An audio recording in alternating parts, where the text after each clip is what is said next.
celebrates the birth of Jesus Christ, and we all know what happened on December 25th, right? Actually, we don't. Tradition says Jesus was born more than 2,000 years ago, but it's not as though we have his birth certificate. So does anyone really know when Jesus was born? And how did Christmas end up in December? Scholars don't have a single answer to this question.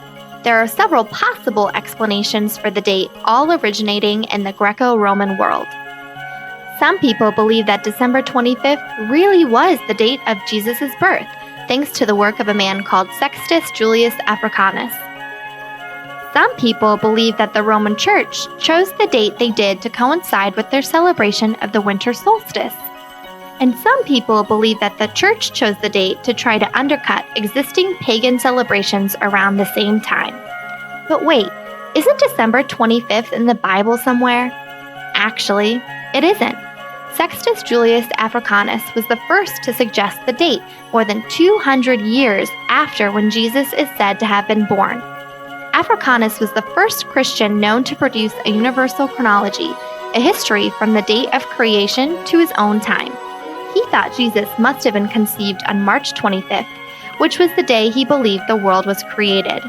Then he added 9 months to get a December birth date, and the Roman Church didn't accept this date formally for another 100 years. They started celebrating Christmas on December 25th in the year 336, during the reign of Emperor Constantine. So did it just take Africanus a full century to convince the Church he'd gotten his math right? Not exactly. In the 3rd century, the Roman Empire hadn't adopted Christianity yet.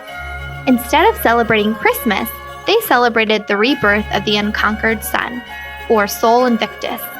Basically, they threw a party because the days started to get longer again in late December.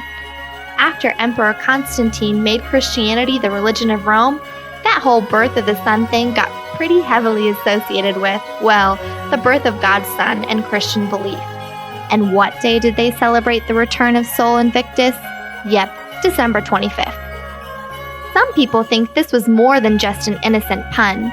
Besides Sol Invictus on the 25th, the days around the solstice also included the celebrations of Saturnalia, a time of gifts and feasting, and the birth of Mithra, a popular god of light and loyalty. Converting that empire is no small thing, and it could be that Constantine thought establishing a Christmas celebration at that time might undercut resistance to Christianity.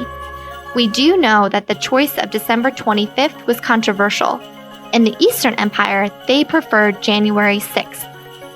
Will we ever know the real truth? Maybe not. Christmas didn't become a major Christian celebration with its own liturgy until the 9th century, so by that time, they were working on texts that were already ancient. But maybe part of the magic of Christmas is the mystery of it all.